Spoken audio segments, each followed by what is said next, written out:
Yeah, hello, Mr. Biden. Yeah, what I'd like you to do.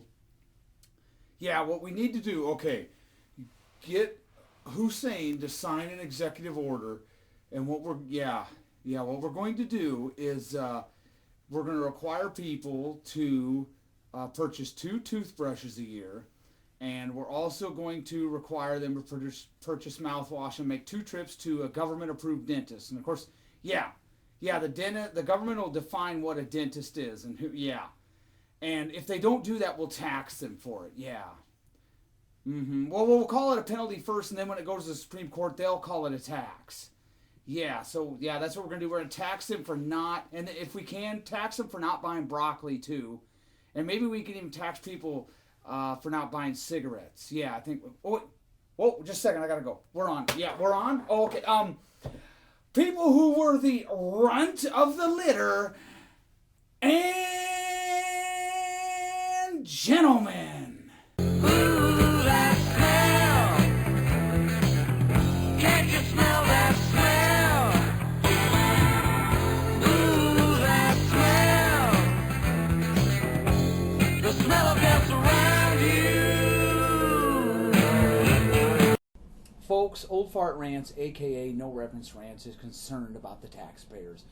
Feigning concern for taxpayers, that means folks that aren't getting 300 to 350% more out of Medicare than they paid in, as he is. Feigning concern for taxpayers who had to fund that darn Benghazi investigation.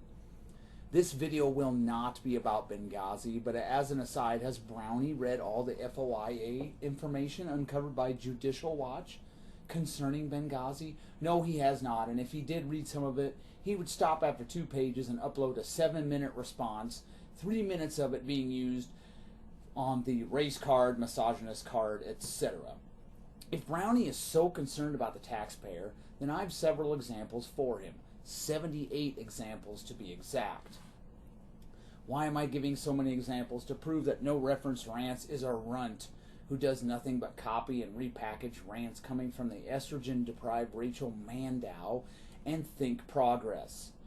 Brownie posts generalized videos, usually with no references, making either blatantly false claims or half-truths. Rarely does the hillbilly make a specific point. Most of the time he stays so generalized so he can employ moving goalposts later. So if the old fella is so worried about government waste, he can start with this. I planned on doing a second response to his small government stupidity video for a long time, but his remark about Benghazi opened the door to a government waste video I wanted to do. Thanks, old guy. Now, if Rand Paul, for example, convinced a group of Republicans and possibly even Democrats to hold up an omnibus bill due to these outrageous examples of blatant government waste, Brownie would upload numerous videos autistically reciting something like, Republicans are shutting the government down. They want parks shut down. They want my welfare office shut down. I ain't gonna get no Medicare subsidies because them they're evil Republicans. If Rand Paul and company insisted that the budget be split into numerous individual bills, so this pork could be cut from the conference reports, if they insisted that it be that way so it would keep the corrupt politicians from cramming an omnibus bill full of crap down our throats, those folks would be crucified by the media for being selfish. If they insisted this vote be delayed until everyone read the bill, they would be opposed by establishment pork spenders in both parties, whose only goal is to bring home the bacon for their districts and their buddies in various government agencies. If Brownie is worried about government waste, he can start with this, but he isn't worried about it. I can reference his support for Hillary Clinton and Barack Hussein Obama, 2 scumbags who have started as many wars as George W. Bush, reauthorized the Patriot Act, like George W. Bush, government expansion of socialized medicine, like George W. Bush, trillion-dollar deficits, like George W. Bush, a massive welfare state, like George W. Bush, etc., and so forth. So Brownie's whining about this is about political expedience. He does not give a damn how much taxpayer money is being wasted so long as he can use it to help Democrats. The spending I'm going to cover is a small portion of the federal budget en masse. The point is twofold. One, this is low-hanging fruit. It's an easy cut. Two, it's this mentality that has led us to being over $19 trillion in debt. Your grandchildren will pay for this. Your children will pay for this. Unless they're already a food stamp collector with a few bastard children, then taxpayers will pay for both. Think of it this way. If you put $10 per month, $10 more per month in your 401k, now for the next 25 years, it doesn't seem like much, but it adds up. By the same token, this spending should be eradicated. I put all the links on a special page on my site because there's so many. I urge everyone to use this list and send a little note to your senators and representative in the people's house. Get on the stick and urge them to blockade the next omnibus bill to come through. Paul Ryan won't do this because he's a dung heap. He doesn't care. Mitch McConnell won't do this, and neither will Nancy Pelosi or Steny Hoyer or Dick Durbin. They do not care. Get it? They need to be stopped. And again, I'm going to go over all these in details. I'm going over all of these in great detail because No Reference Rants cannot. He only posts popularized, short, unreferenced rants. Old Fart Rants is, as you all already know, really benevolent with other people's money. Let's begin. Example number 1. It'll be like the top 78 countdown, except we're starting at number 1. U.S. Senator Rand Paul today released the latest addition to the Waste Report, which is an ongoing project cataloging egregious examples of waste within the U.S. government.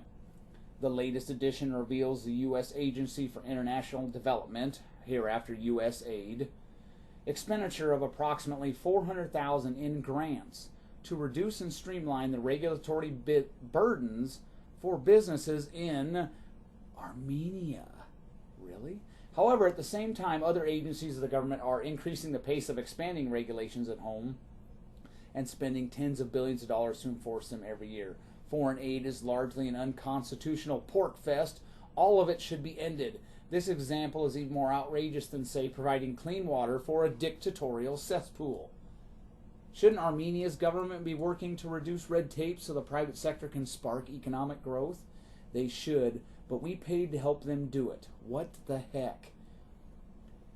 As we move along this list, you'll see USAID featured prominently along with the National Institutes of Health, the NIH, the National Science Foundation, the NSF, among others. These folks are corrupt, they waste your money as if it doesn't matter, and they need to be stopped. Squeaky wheel gets the grease.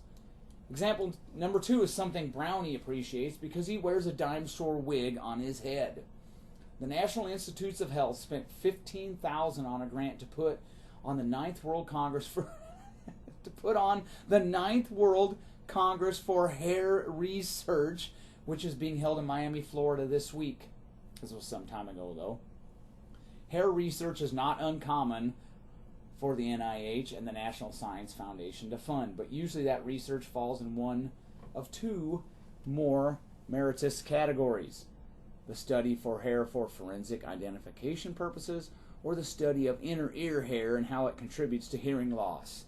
I'm sure Baldy will appreciate that. But that wasn't the focus of this.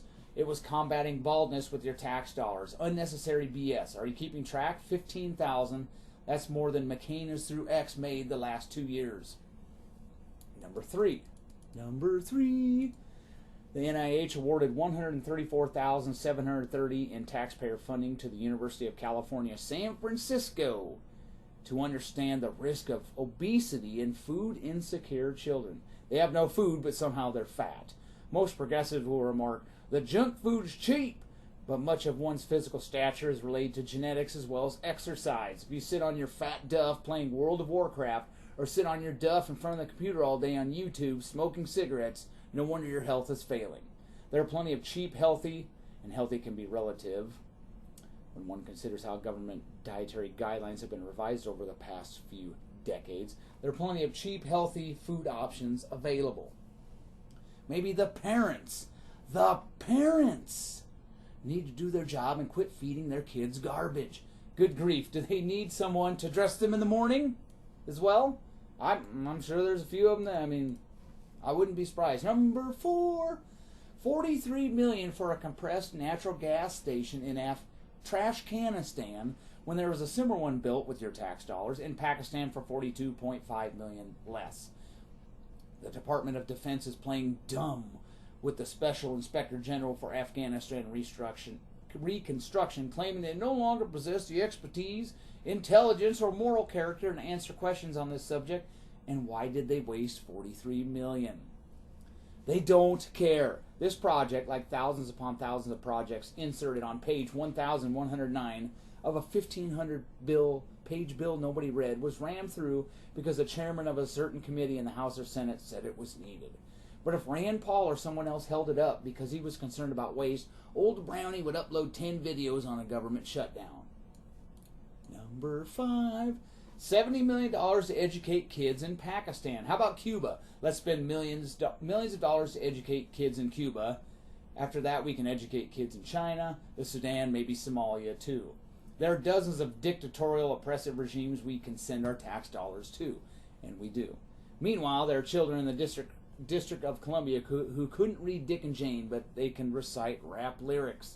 If someone objects to my opposition to this funding, then if we're really going to change a country's culture, then we need to undermine Pakistan's government as we did Iran's in 1953. We need to go in and install a democracy and then throw gobs of money into that toilet. I am not in favor of war with Pakistan, nor am I in favor of throwing truckloads of cash at an educational system that I do not support.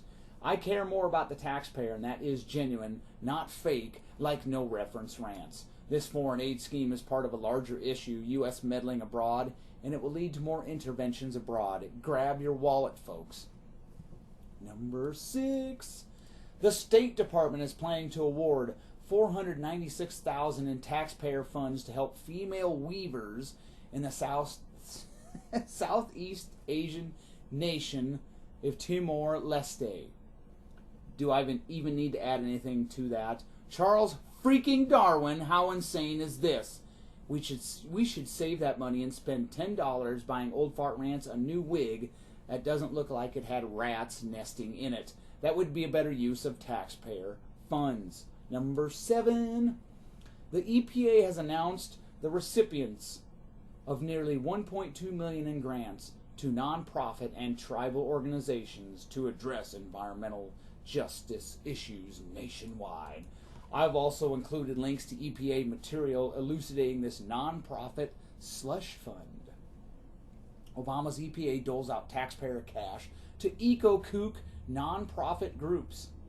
Gee, I wonder what would happen if the NRA or some conservative nonprofit got any cash from Washington. Would hell be raised? Would there be endless caterwauling about the abuse of taxpayer money? Yes, there would, and rightfully so. These EPA grants are a renewable energy slush fund. Income should not be taxed, and nonprofit status should be ended. If an organization is to survive, it can do so without the giver getting anything back come tax time. Nonprofit status is used and abused by individuals and government agencies. Number 8. The U.S. government has spent over $300 million on efficient cook stoves for developing nations, and the federal employee behind the costly initiative just got a prestigious award that's supposed to honor those folks whose work makes our country better, healthier, and stronger. It's not clear how American taxpayer-funded stoves operating in a poor African village makes the U.S. better, healthier, and stronger. What we do know for certain is that Uncle Sam has been a major contributor to a United Nations project called Global Alliance for Clean Cook Stoves. It aims to improve the lives of those living in the poorest areas of the world by reducing the health risks of indoor smoke from cooking meals over open fires and crude stoves. Because we care. The United Nations as a whole is nothing but a corrupt, globalist organization that steals American taxpayer dollars and doles them out to third world cesspools so it can either be squandered or laundered. It's also an organization that pushes for tax harmonization on a global basis, a bad deal for American taxpayers, at least the roughly 55% of federal income tax filers who do pay some taxes. Number 9. Is anyone keeping a tally of the wasted funds? Is any of this authorized by the Constitution? Do members of Congress screen this, or do they just cobble something together and vote on it 2 days later, congratulating themselves for a job well done? How much money have we spent in sub-Saharan Africa on AIDS/HIV, various medication infrastructure, when you see those totalitarian governments linger on?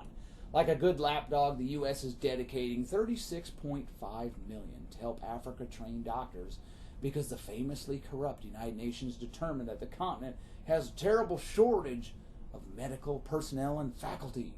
That means Uncle Sam must come to the rescue with someone else's tax dollars. The latest Africa allocation is, in addition to an eye-popping $654,778,938 that American taxpayers gave the UN General Fund in 2015 and billions more to the peacekeeping budget and other UN organizations. The U.S. has always been the single largest contributor to the world body, which is well known as a pillar of fraud and mismanagement. Even the UN's Human Rights Council, also funded primarily by American taxpayers, is a huge joke. A few years ago, Judicial Watch reported that the UN awarded a genocidal warlord indicted by an international court for crimes against humanity a seat on its laughable Human Rights Council. Last year, Hussein committed an astounding $3 billion to a new UN climate fund run by communist and terrorist nations. Great. How many tens of billions have we shoveled into the UN since its inception? This is simply a microcosm of U.S. interventionism. We can fix it all. Global policeman mentality. We are broke. Get it? We have not paid down the national debt in any fiscal year since Eisenhower was president. That $36.5 million should be returned to taxpayers and entrepreneurs. That money would be better used by those folks to create jobs and economic growth. It could be used by angel investors on the next big technological invention. Number 10. The EPA over the past decade has spent a whopping $92.4 million to purchase, rent, install, and store office furniture ranging from fancy hickory chairs and a hexagonal wooden table worth thousands of dollars each, to a simple drawer to store pencils that cost $813.57. The furniture shopping sprees totaled about $6,000 for every one of the agency's 15,492 employees. Get it?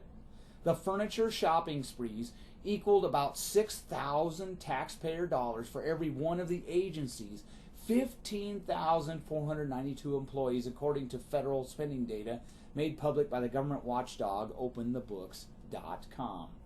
It was fiscal years 2002 through 2014 to be exact. The EPA has a lot of employees, you say, so they need a lot of office furniture. Yeah, they have a lot of employees so they can operate an EnviroKook nonprofit slush fund and shut down coal plants. They need the best furniture supplied by the taxpayer, but private entities spent so extravagantly they would have to raise their prices, lower their wages to pay for it. But the EPA has a hypothetically unlimited stream of taxpayer money, so they can spend on crap a private entity would not be able to because they aren't able to dip the ladle into the treasury punch bowl. Still keeping track? Does your mother love the family dog more than you? Well, in Brownie's case, his breath is akin to a dog's breath, so maybe Mommy couldn't tell the difference. Having a mug that even a mother couldn't love makes one think that some mothers love the family dog more than their whiny, petulant children. Anyways, the NIH spent $371,000 studying the fact that moms love the family dog as much as their stupid children. I'm sure that's news everyone needs, and it's another example of politicians and bureaucrats not giving a damn about the taxpayer. They do not care, get it? The NIH has free reign with billions of taxpayer dollars with no congressional oversight. They are essentially handed gobs of money to waste on garbage like this. Whoever appropriated this should be fired immediately. If there was congressional oversight, who in their right mind would think this spending was necessary? They think they are above the law. They have an aura of arrogance to think they can spend like this. Number 12. I did not save screenshots of this, but I have the link to a story demonstrating government funding of so-called alternative medicine. You can largely thank Tom Dungheap Harkin for this. By 2010, total yearly spending at the NIH on alternative medicine reached $521 million. The bloated budget funded long-term studies of dozens of remedies such as shark cartilage for cancer, St. John's wort for depression, and acupuncture for pain. At the time, a few treatments seemed to hold reasonable promise. Many others had no plausible biological mechanism behind their hoped-for effects and would have to violate fundamental laws of physics in order to work. Today, after billions spent investigating alternative treatments, no cures have been found. But we did something. Number 13. Angry yet? The NIH has spent more than $2.6 million giving truckers weight tips, including motivational phone calls while they drive. I care about truckers, but their employers and families have a better incentive for them to stay healthy, and it doesn't cost taxpayers a dime. I know I'm a heartless libertarian, and I'm selfish because I don't allocate someone else's money to fix society. This is part and parcel of the government's I'm your mother mentality. Employers have an incentive to make your job ergonomically enhanced and keep their employees healthy as long as possible. This is not Washington's job, but they're spending money on it. Number 14. The NIH is committed to reducing and eliminating health disparities. The CDC and prevention state that health disparities related to sexual orientation are one of the main gaps in health disparities research. Existing evidence demonstrates that lesbian, gay, and bisexual older adults are an at-risk, under-investigated, and underserved health disparate population. This study will examine the determinants of health impacting LGB older adults to assess change in health and quality of life over time. This cost just a skosh under $600,000. I have some advice for these idiots. How about no unprotected sexual intercourse? How about dispatching the hookup culture? How about getting to know someone a little more than one day before engaging in coitus? Huh? These folks are only at risk because of their own stupidity and poor choices. STDs are a serious business. I suggest they take it seriously. Taking the simple advice I just gave would be better than spending $600,000 on idiots.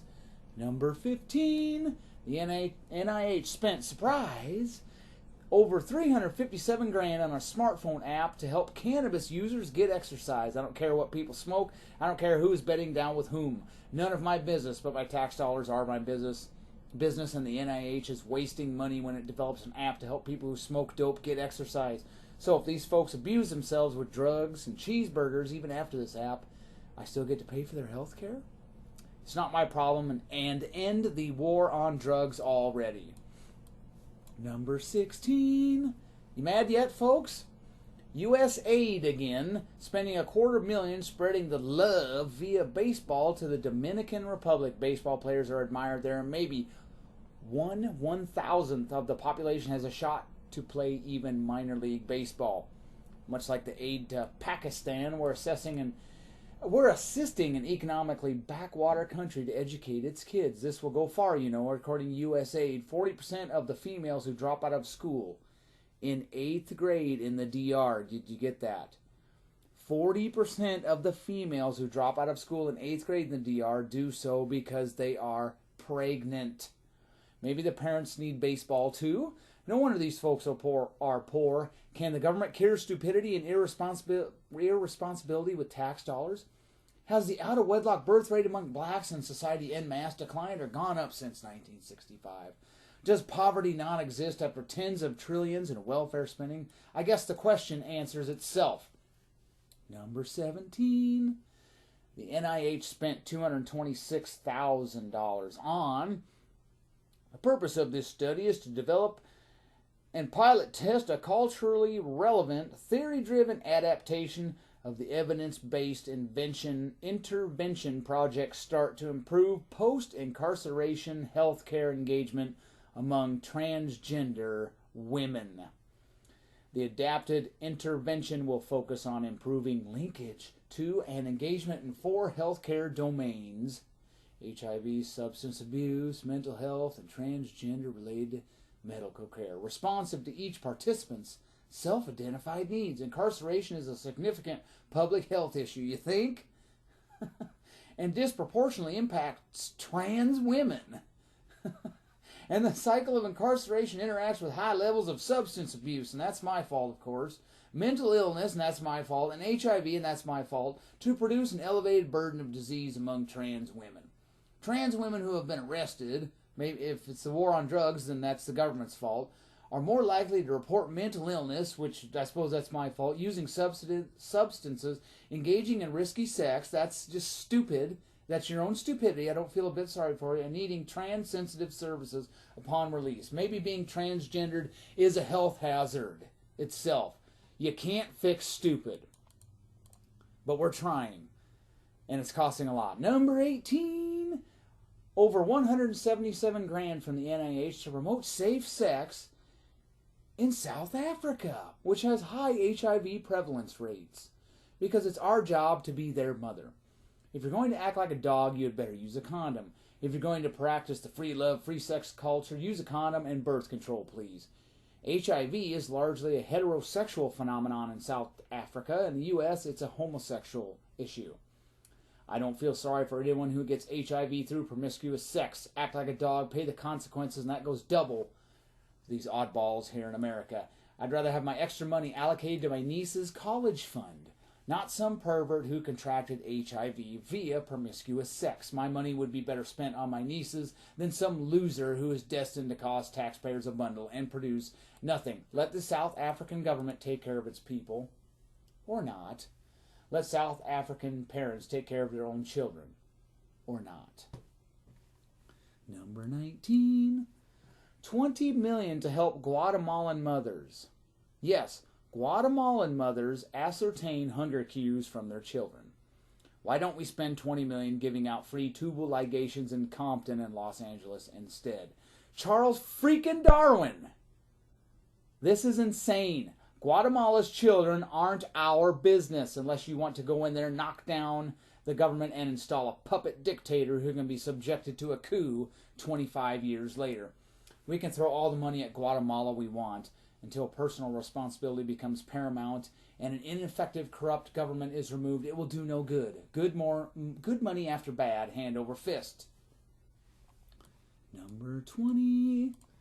$500,000 for a men's national cricket league in Afghanistan. No joke, ladies and gentlemen.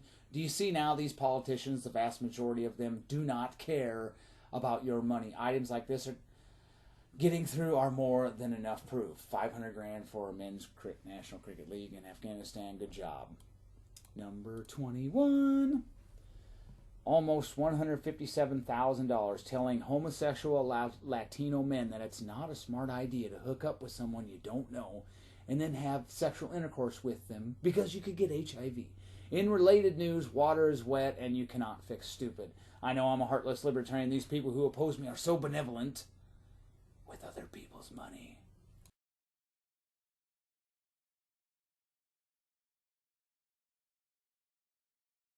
Number 22. $13 million for a project to promote youth employment through employer partnerships in El Salvador and Honduras, for crying out loud. I will remind everyone, again, unlike No Reference Rants, I have all the information in the link below the video. How about $13 million for disgruntled youths in Camden, New Jersey? We can pay one group to dig holes in all the city parks and pay another group to fill those holes. The U.S. can fix all global ills, just throw enough money at it. Look at California's education system for evidence of that. Number 23. A decade of studies confirm that lesbian, gay, bisexual, and transgender LGBT people suffer disproportionately from mental health and substance abuse problems in comparison to their heterosexual counterparts. No kidding. The higher prevalence of disorders within this population is most reasonably explained by minority stress, referring here to stigma, prejudice, discrimination, and violence towards socially disadvantaged groups. Rural LGBT people, particularly those who are isolated. Of course, that's kind of what rural is. Isolated from supportive social networks, have few LGBT-specific resources to draw from when in need of assistance for mental health and substance use problems. We propose the use of well-trained peer advocates highly paid as a creative response to this situation. Maybe the parents, maybe they just had bad parents. I thought Roe versus Wade was supposed to solve the problem of idiots reproducing, but I guess not. That only cost a cool $199,000. Please get over yourself, folks. Just because someone doesn't agree with your lifestyle, that is not tantamount to discrimination. An atheist was mean to me once. I've been wronged. Quit being so butthurt and just move on with your life. Number 24. Although there is a very high interest by whom? Maybe sociology majors in the government who are benevolent with other folks' money. There's a very high interest in the demography and welfare of families headed by lesbian and gay parents. There is currently very limited longitudinal research on LG families or the transition to LG parenthood. How can lesbians can't reproduce though, so they would have to adopt. The current research will use both secondary data analyses of longitudinal national data sets such as the U.S. Census and American Community Survey to examine within-state changes in rates of LG family structures over the past 10 years and how these changes correlate with state-level socio-political climates and public policies pertinent to LG family formation. This will be followed by a pilot study. A cool $134,000 for that. Poor lifestyle choices lead to a life that is usually sucks. John Wayne once said, life is hard, it's harder if you're stupid. How about some longitudinal studies, and some have been done, on why fatherless children who have no positive male role model often end up in prison? How about promoting the nuclear family? Since I am opposed to any and all government social engineering, I oppose that too. That goes for anti-tobacco PSAs too. It's the parents' job, the job of communities and churches, the PTA, etc., not the federal government to promote this and that. But they're making it their business, and they will spend your money to do so. Number 25. This one only cost $240,000. A study commissioned to find out if making people wait longer for an unhealthy snack from a vending machine will cause them to quit purchasing unhealthy food. The gist is, if you make them wait longer, they'll suddenly transform from a 250-pound, balding, green-teethed Democrat from California into Lou Ferrigno. This is part and parcel of the cradle-to-grave government mentality. We are all children, a complete waste of money. Nobody with half a brain, or in old Fart Rants' case, 2 times his brain, would fund such nonsense.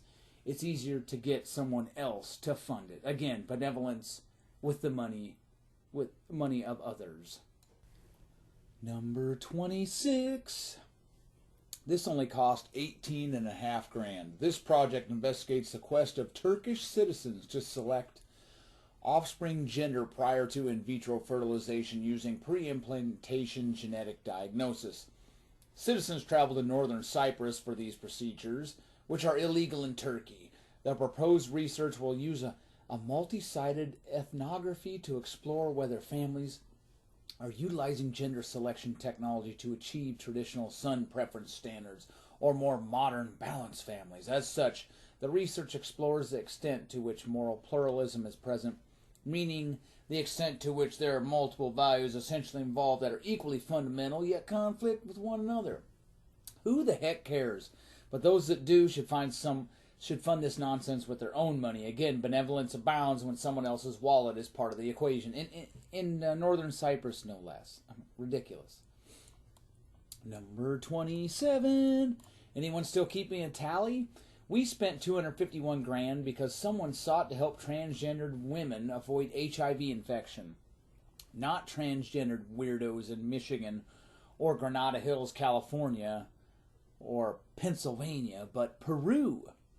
Nice job, NIH. Maybe this is why they didn't have enough money to combat Ebola. This topic will come up later. Number 28. $42,676, assisting those who have HIV and a drug problem when leaving prison. America has lots of folks in prison. Part of the reason is the stupid war on drugs.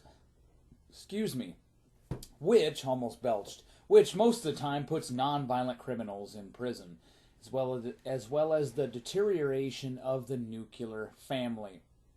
This is why we are collapsing, and a bevy of subsidies on whether yoga will cure their ills won't do a damn bit of good. Thanks, NIH.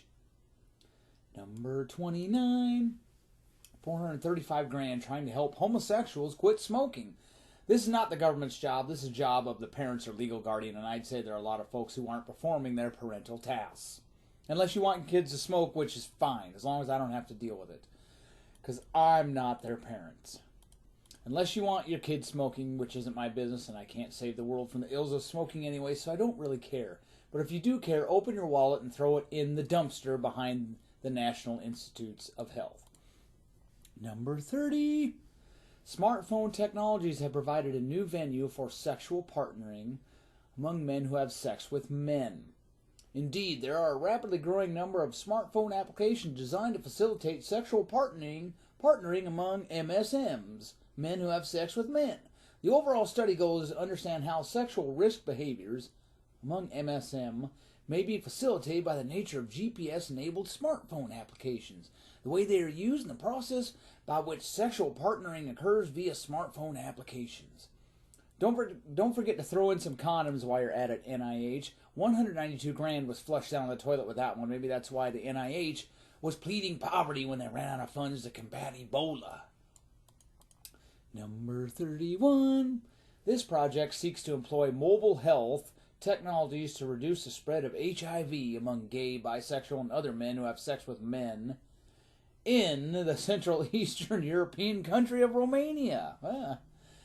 Rampant stigma contributes to the increasing prevalence of HIV among Romanian MSM and drives a lack of access to MSM-friendly HIV prevention services. No, it's not rampant stigma.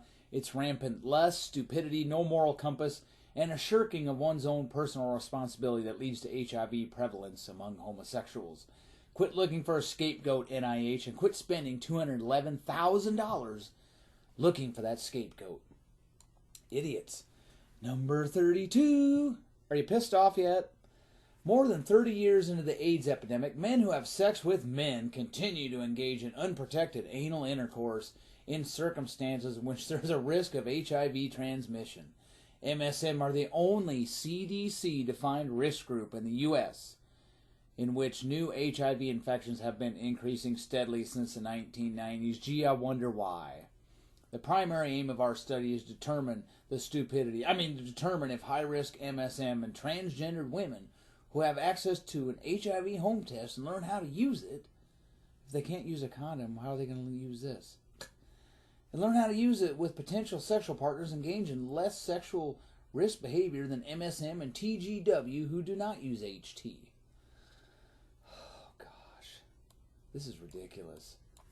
I forgot where I was at. The secondary aim of this study is to determine if ease of access to HT affects its use to reduce occasions of unprotected anal intercourse. This 5-year randomized controlled trial will target mainly, but not exclusively, ethnic minority men and transgendered women, TGW, who have sex with men, are HIV uninfected and non-monogamous, never or seldom use condoms, and have a history of serodiscordant, unprotected anal intercourse. Thank you, NIH. Stupid people. Studying stupid people doing stupid things and being irresponsible even after the billions the government has poured into social engineering projects only cost $662 grand in that case. Wow. Number 33. This one is a big one, and it concerns general government cost overruns. Chris Edwards at Cato likes to call it Edwards' budget law. When the government says X will cost Y, you can rest assured that X will be years late in being implemented, and you can sometimes double Y. This deals with the huge kerfuffle concerning the Aurora, Colorado Veterans Administration building. Here's the skinny. When talk of replacing the Denver facilities began in the mid-1990s, the VA considered renovating the medical facilities at Fitzsimmons Army Medical Center at a cost of $30 million. Then the University of Colorado Hospital offered to open jointly operated facilities for $200 million. VA officials passed on both ideas due to cost concerns. Okay, so remember that. $200 million was one, $30 million is the other, and they passed on them both because it's too expensive, by golly. Instead, officials sought and received approval for a standalone facility. Architects worked on plans for 4 years without an estimated proposed project budget, and without consulting hospital design or medical equipment experts. Soon, the plan to build an affordable replacement morphed into the most extravagant and expensive hospital construction project in VA history. On November 9, 2011, project officials from the VA were locked in a 7.5-hour meeting with executives from Hewitt-Turner, the construction team tapped to build a hospital in Aurora for the agency. The purpose was to settle on a final price, but negotiations had not gone well. When KT joined the project more than a year earlier, the estimated cost to build it was $582.8 million. Keep that in your mind, with the goal of finishing the medical complex in 2014. But after several months of pre-construction work, KT executives were convinced the figure was too low. So the two sides put together what became known as the book, a paint-by-numbers guide that spelled out a plan to build a hospital for $604 million. Keep that in your mind. In it, KT agreed to the price but insisted on design changes and other allowances to reduce costs. KT would build the hospital for $604 million, and the VA would provide the design to get them there. Even now, there is no agreement on fully funding the new medical campus, which the VA admitted in March could cost a stunning $1.73 billion. The design, which includes features such as a curved lobby spanning 2 city blocks, 43 elevators, and a vivarium for animal experiments. The cost is 5 times an initial $328 million estimate and nearly 3 times the $604 million construction target. They're hoping to open in late 2017 now, more than 3 years later, and after furniture and supplies are purchased, this will be a $2 billion boondoggle. But if you speak out about this, you will be accused of hating veterans, when it's the VA itself, more on this later, that is corrupt and uses veterans as a cover to bilk taxpayers and enrich themselves. Much like the Joker donning glasses and saying to Batman, "You wouldn't hit a guy with glasses on, would you?" They've used a previous structure and renovated. They could have used a previous structure and renovated it, or gone with the University of Colorado on a joint venture. Both ideas were scuttled for a standalone facility. This is the Obamacare of construction projects. As far back as June 2015, they were already over $600 million in the hole. The costs associated with the VA Medical Center construction project in Denver have substantially increased. Its schedule significantly delayed and its scope modified. In fact, GAO reported in April 2013 that of VA's 4 largest medical facility construction projects, Denver had the highest cost increase, from $328 million in 2004 to $800 million in November 2012, which has ballooned even more since then, as you know now. Further, VA's initial estimated completion date for the project was February 2014. However, has now changed that estimate to 2015, the longest construction timeline of the 4 largest projects. Of the VA's 4 largest construction projects, cost increases range from a whopping 59 to 144%, and the delays from 14 months to 74 months. Not bad for government work. So that one was really bad. But you hate veterans if you point that out. And the VA is screwing over veterans. But I doubt too many progressives care about that, unless they can use it to hurt Republicans. Number 34.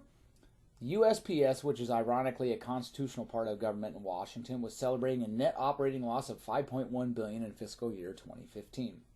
From fiscal year 2011 to 2015, the USPS had losses of over $36 billion, much of that due to a bloated unionized workforce and the liabilities attached to those collective bargaining agreements.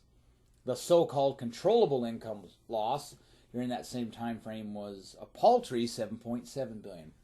How many private entities could absorb these types of losses before they went the way of the dodo? Collective bargaining agreements shield this constitutional entity from being reformed and cutting costs. The USPS is the VHS of package delivery services. Some of the possible reforms are ending the special treatment nonprofit entities received from the USPS, cutting its bloated workforce, ending Saturday delivery, and ending collective bargaining for federal employees, which wasn't passed by Congress. Instead, Kennedy signed an executive order. Number 35.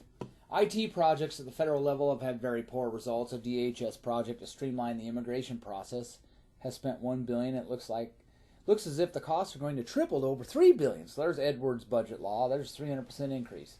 A whopping one form is able to be filled out online, the rest not so much. Good job there. We better just let everyone in the country just in case and register them to vote Democrat, of course. Congress has the authority concerning naturalization laws, so this project isn't a fruitless venture. However, one can see that it is virtually everything Washington touches results in waste. The best thing we can do is return to the Constitution, limiting Washington to doing only what is specifically allowed to undertake, namely Article 1, Section 8 of the Constitution. This will save taxpayers a bundle. Federal IT projects, as you can see, are typically years over the target date for inception many times. The project itself is scrapped only after wasting a few $1 billion. Not bad for government work. Number 36. It would be a comical tale if it didn't fleece American taxpayers out of a whopping $70.3 million. The two new tribal jails were built by the Navajo Nation in Arizona with economic stimulus grants. And there were all sorts of problems with the projects from the start, according to a federal audit. But you didn't see Rachel Mandow talking about this. Besides the fact that there was never really a demand for the compounds, the projects incurred $656,921 in unsupported costs, code for fraud, and over $2.5 million in unallowable costs, code for big-time fraud, the audit found. The two facilities should have cost less than $40 million to build, which means someone pocketed a chunk of change. One of the new tribal prisons in Tuba City, Arizona, was supposed to have 48 beds, but has enough room for 132 inmates. The other facility in Cayente, Arizona, was only scheduled to accommodate 32 beds, and instead has 80. There's never been a need for that much jail space in either area, according to the probe. The average monthly jail occupancy for Tuba City from 2008 through 2014 was between 14 and 22 inmates, the Department of Justice Inspector General writes. Cayente's average occupancy during the same period was between 7 and 11 inmates. For the Tuba City Justice Center, planned size versus built size, the difference was a whopping $22.8 million. For Cayenta, the difference was well over $1 million. Was anyone raising Cain about that? Was old Fart Rants flapping his gums about that? No, he was not, because he doesn't know anything that isn't popularized on his kook blog roll, and he can't use that to elect Democrats who will waste more in one day than the entire Benghazi investigation cost. So that was a good one there, too. Number 37.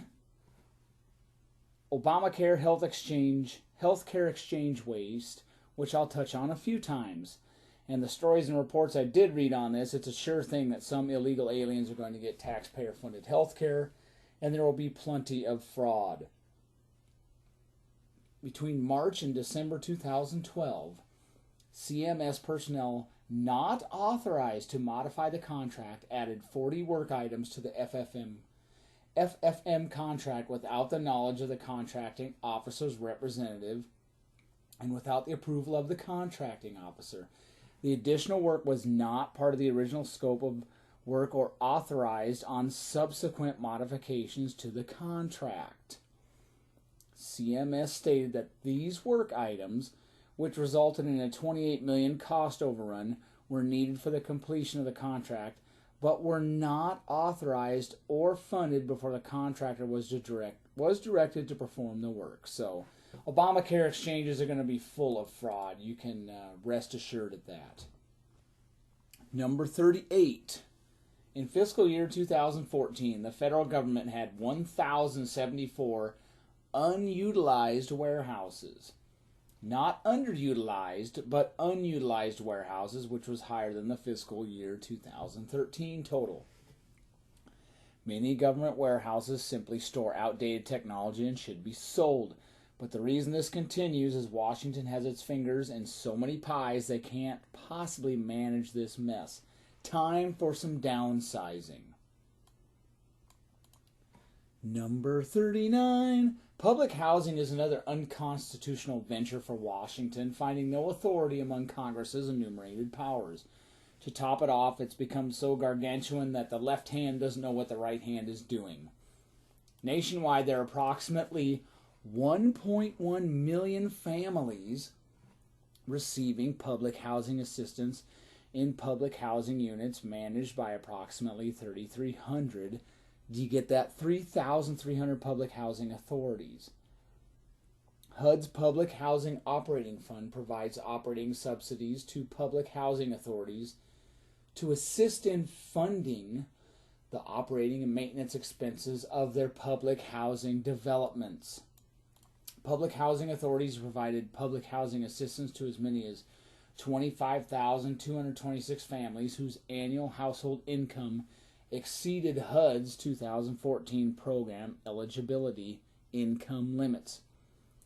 47% of those ineligible families earned more than $10,000 above the allowed income limits, and 47% had overstayed for 3 years or more after they had breached the income limit. New York City's Public Housing Authority is the nation's biggest public housing authority, and it leads the way even on a per capita basis of folks living in public housing who don't qualify. So taxpayers in Iowa get to foot the bill for that, as well as taxpayers in Michigan and Idaho, etc. Nice of them to spread out the corruption and fraud. Number 40. More Obamacare health exchange fraud. CMS officials told us they have internal controls for healthcare coverage eligibility determination. GAO's undercover testing addressed processes for identity and income verification with preliminary results revealing questions as follows. For 12 applicant scenarios, GAO tested front-end controls for verifying an applicant's identity or citizenship/immigration status. Marketplace applications require attestations that information provided is neither false nor untrue. In its applications, GAO also stated income at a level to qualify for income-based subsidies to offset premium costs and reduce cost sharing. For 11 of these 12 applications, which were made by phone and online using fictitious identities, GAO obtained subsidized coverage. For one application, the marketplace denied coverage because GAO's fictitious applicant did not provide a Social Security number as part of the test. For its 11 approved applications, GAO was directed to submit supporting documents such as proof of income or citizenship, but GAO found the document submission and review process to be inconsistent among these applications. As of July 2014, GAO had received notification that portions of the fake documentation sent for 2 enrollees had been verified. According to CMS, its document processing contractor is not required to authenticate documentation. The contractor told us it does not seek to detect fraud and accepts documents as authentic unless there are obvious alterations. As of July 2014, GAO continues to receive subsidized coverage for the 11 applications, including 3 applications where GAO did not provide any requested supporting documents. Can you say fraud magnet? Can you say illegal aliens will get taxpayer-subsidized health care? Can you say nobody read the bill? There's more. Think left hand doesn't know what the right hand is doing again. For 6 applicant scenarios, GAO sought to test the extent to which, if any, in-person assisters would encourage applicants to misstate income in order to qualify for income-based subsidies. However, GAO was unable to obtain in-person assistance in 5 of the 6 initial undercover attempts. For example, one in-person assister initially said that he provides assistance only after people already have an application in progress. The in-person assister was not able to assist us because healthcare.gov website was down, surprise, and did not respond to follow-up phone calls. One in-person assister correctly advised the GAO undercover investigator that the stated income would not qualify for subsidy. So, not only are these healthcare exchanges organized chaos, but the GAO was able to get subsidized healthcare for fictitious applications 91.6% of the time. Was the estrogen-deprived Rachel Mandow flapping his gums over that for weeks on end? Of course not, because taxpayers were getting shafted. But at least Washington got more control over your life, which is exactly what these authoritarians want. Number 41. $14.7 million for an empty, unused warehouse in Kandahar, Trashkanistan. It wasn't used because it wasn't completed on time. It was supposed to be done in 2012, but its usefulness came to an untimely end in August 2013. Even after it became apparent that it was not going to be completed on time, some work was still done and taxpayer funds used to the tune of $400 grand. But to an entity that spends over $3.5 trillion a year, that's chump change. This facility will likely be transferred to the Afghan government. There was also a cost overrun of 9%. Surprise! It's also no surprise that often when the U.S. transfers a facility to the Afghan government, they do not have the resources to operate it, even after we've been there holding their hand for well over 14 years. More waste, and there's plenty of it concerning our foreign policy adventurism. Number 42. VA corruption and waste. Employees of a New York VA facility use their government purchase cards to buy prosthetics for patients in a manner that violates standard operating procedures. Per the VA's rules, purchasing cards are available to buy supplies costing less than $3,000.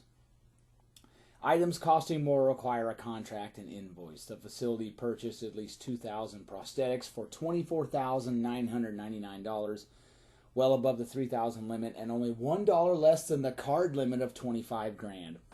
All told, $54 million was spent by this facility in violation of policy.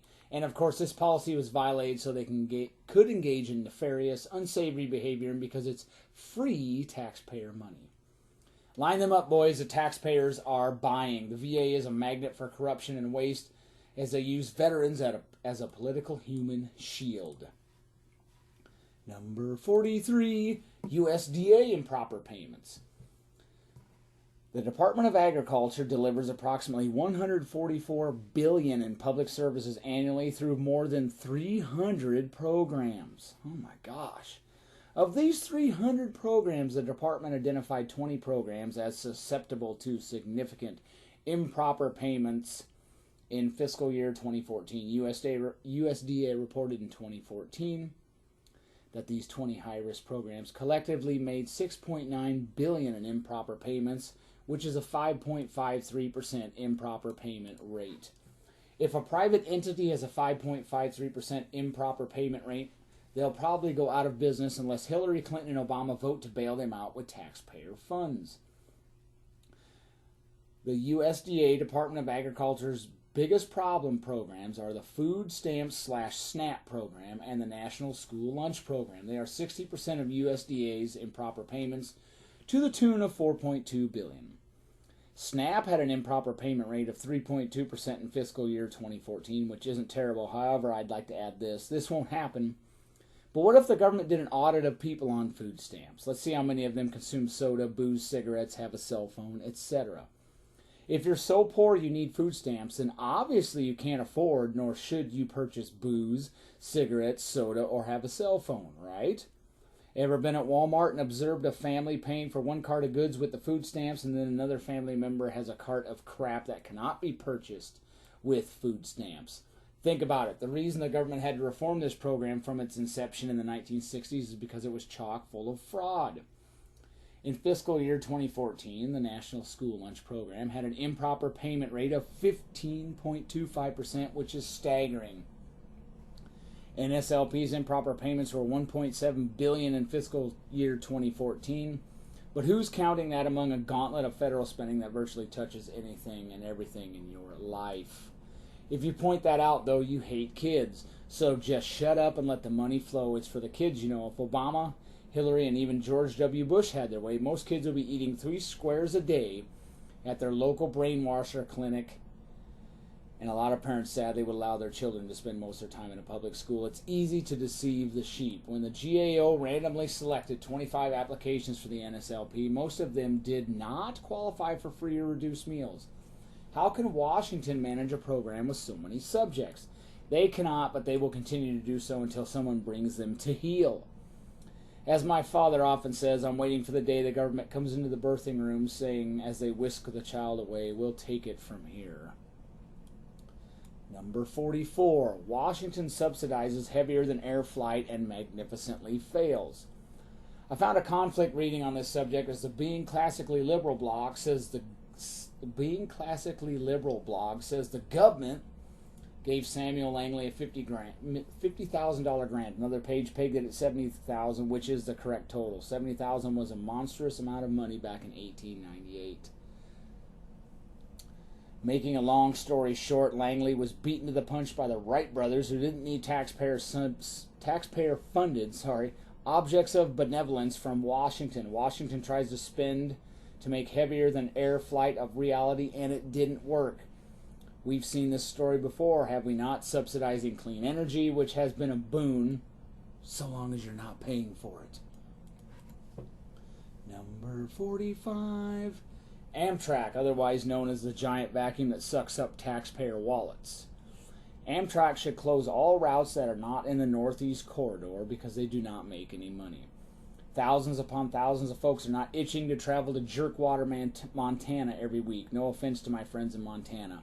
Once all those routes outside the Northeast Corridor are shuttered, it should be sold off and or its assets liquidated, period. It doesn't run a profit. If it did not get subsidies from people who do not ride it, it would die, period. In fiscal year 2013, Amtrak received more than $1.5 billion in taxpayer subsidies. In fiscal year 2014, it's $1.4 billion. That's a great deal if you're not paying for it. But people need Amtrak, some will say. One, it's not a post road, thus it is not constitutional. Two, it's obvious the folks riding it are not paying to keep it running because then they would squawk at exorbitant prices. It reminds me of NFL owners soaking taxpayers to build a new stadium. Let the folks who buy the merchandise, let the advertisers on TV, let the folks who buy tickets pay for that garbage. People who don't give a flying squirrel about the NFL should not pay for it. Same goes for Amtrak. Amtrak's own literature is very candid in admitting what I've said. It has a poor business model, and once folks who do not ride it quit paying for it, it will die the death it deserves. It's always easier to get folks who don't use it to pay for it, right? Imagine if every business did that. The horrors of bankruptcy for Amtrak. Some poor taxpayer won't get bilked anymore. That's so unfair. Unfair to whom? Amtrak lost over $3.6 billion in fiscal year 2012 through 2014 alone. Good job, guys. So why on earth do we continue to subsidize and support this entity? Because these idiots in Washington are either economically illiterate or they're trying to buy votes, or both. But let's get all hot and bothered over the Benghazi investigation because no reference rants cares about the taxpayer. Yeah, right. Number 46. A variety of contract types are available to the government to provide flexibility in acquiring goods and services. The Federal Acquisition Regulation defines two broad categories of contracts: fixed price and cost reimbursement. Table 1 provides descriptions of selected contract types within these two categories and the advantages of each contract type. And you have the examples below of which entity assumes the risk should the contract go south, either the contractor or the taxpayer. If it's the taxpayer, Obama doesn't care because he'll just steal some more money from someone who works. CMS originally estimated the contract value for the 6 key contracts to be $464 million. As of early 2014, CMS had updated the estimated value of those contracts to $824 million. Just in case some progressives are listening, that's a $360 million cost overrun, or a 77.5% increase. Not bad for government work. Obamacare's healthcare exchanges are going to waste billions upon billions each year due to horse trading, inefficiency, fraud, and the good old quid pro quo. Number 47. The federal government says women should breastfeed. It's actually good advice if the woman can do it. It's cheaper and better for the child. The government urges women to do it, and the government is always right. Yeah? Well, despite being very good advice, the government is doing contradictory things. On the one hand, they are urging women to breastfeed, and on the other hand, WIC's single largest expenditure among its plethora of programs is for, you guessed it, formula. So please breastfeed, but if you dropped out of high school and have a gaggle of children, your family doesn't have to assist you or take responsibility for you. You can look to the taxpayer and they'll pay for formula so you can avoid the better option of breastfeeding. So the taxpayer. Number 48, the government wanted to save everyone from certain destruction and ban CFCs. This was a good idea, and I'd wager that scientific research would have led the private sector to do this anyways, just as we moved away from lead in paint and gasoline. Anyways, someone thought that asthma inhalers shouldn't use CFCs either, despite those being a teeny tiny sliver of all CFC pollution. The results were predictable. If you had asthma, the cost of your inhaler just skyrocketed. The federal ban of CFC inhalers led to large relative increases in out-of-pocket albuterol costs among privately insured individuals with asthma and modest declines in utilization. The policy's impact on individuals without insurance who faced greater cost increases is unknown. With the ban, generically manufactured chlorofluorocarbon inhalers were discontinued, leaving only branded hydrofluoroalkane inhalers available for use, even though the main pharmacological ingredient in both types of inhalers, albuterol, had been available in various generic formulations since the 1990s. Let's get rid of the remaining 0.1% of CFCs in the U.S., a ludicrous act that will not affect air quality one way or the other, and force companies that have been selling an essential product to waste their time doing reformulation research so that asthmatics, many of whom are poor, have to fork out significantly more money for the same product. Government at its best.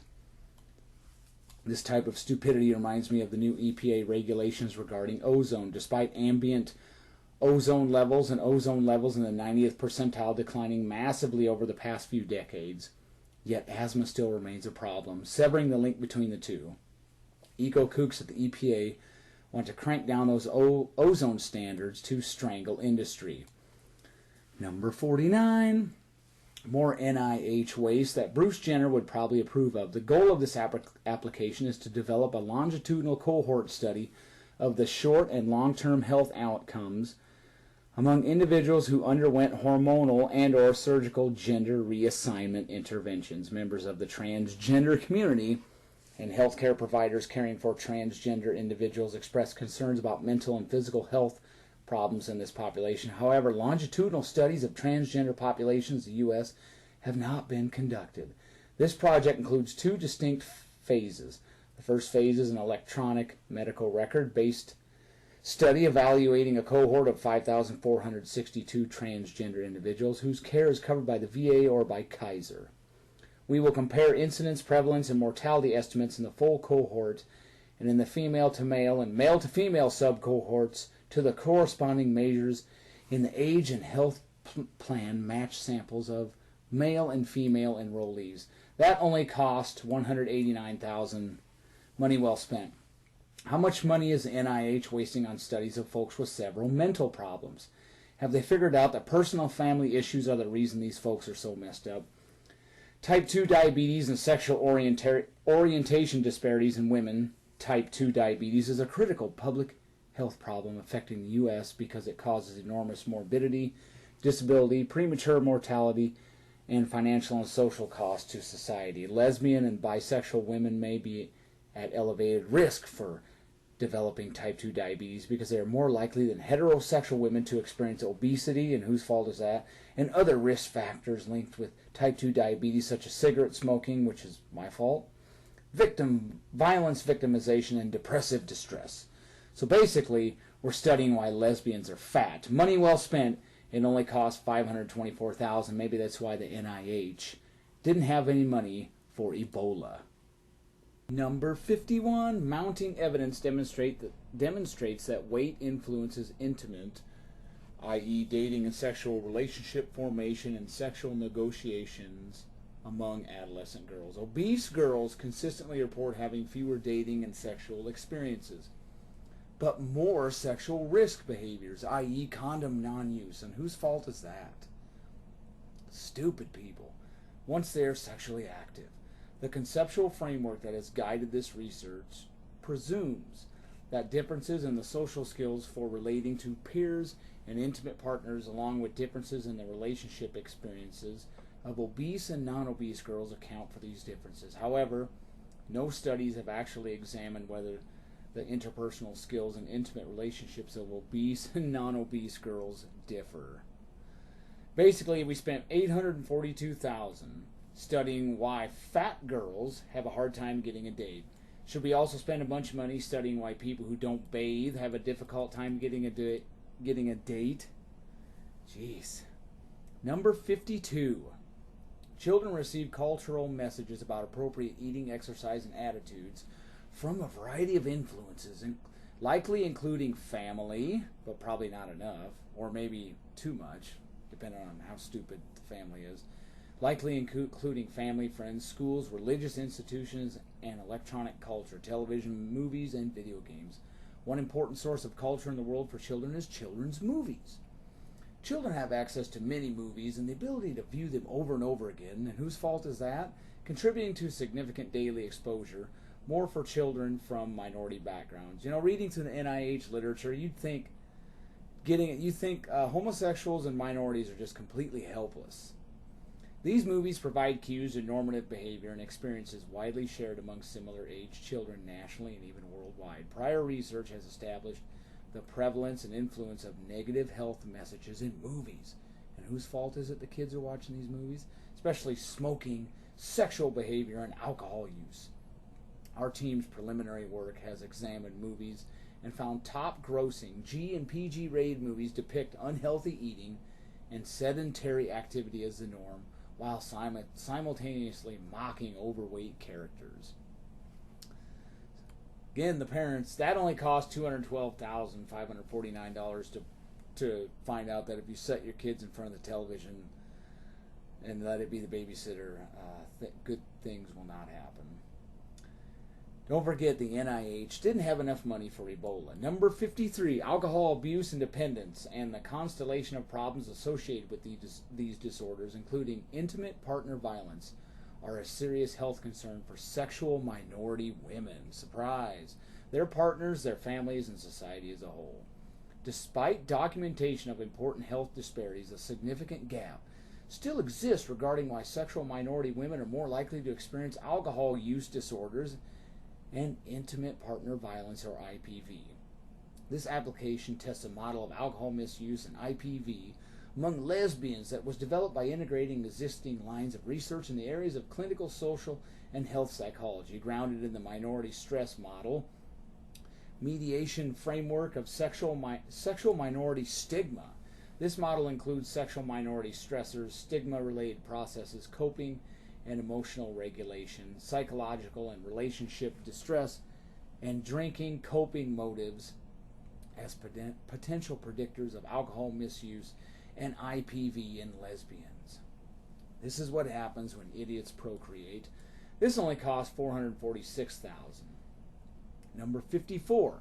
More than 5 years after renovation work began, Polacharki prison has not been completed and the contract has been terminated for convenience. The State Department's Bureau of International Narcotics and Law Enforcement Affairs, INL, paid Al Watan Construction Company, AWCC, $18.5 million for work performed on a contract valued at $20.2 million. Even though AWCC only completed about 50% of the required work. Furthermore, an independent firm identified defective workmanship, including the failure to backfill trenches, improper roof flashing, soil settlement issues, and the failure to connect 6 backup generators to the prison's power grid.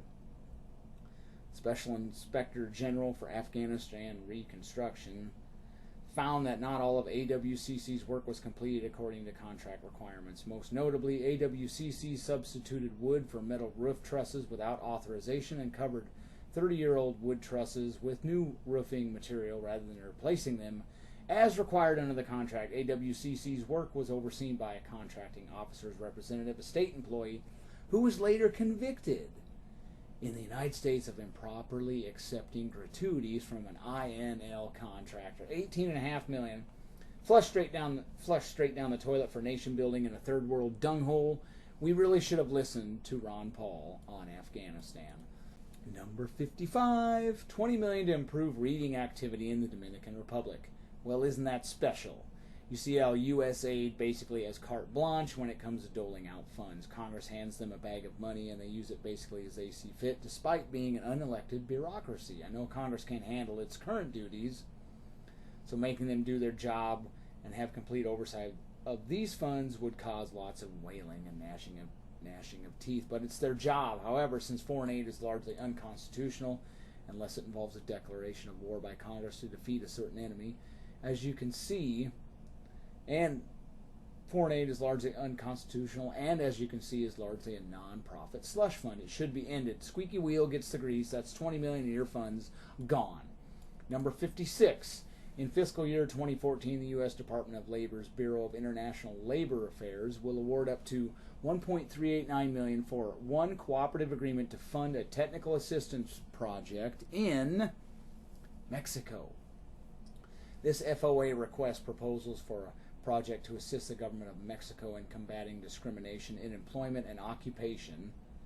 The project will support efforts to enforce the strengthened discrimination clause in the federal labor law reform of 2012, with emphasis on combating gender discrimination, discrimination based on sexual orientation, sexual harassment, and forced pregnancy testing. If you want that garbage funded, start your own Let's Better Mexico project and solicit donations from idiots who actually want to fund this with their own money.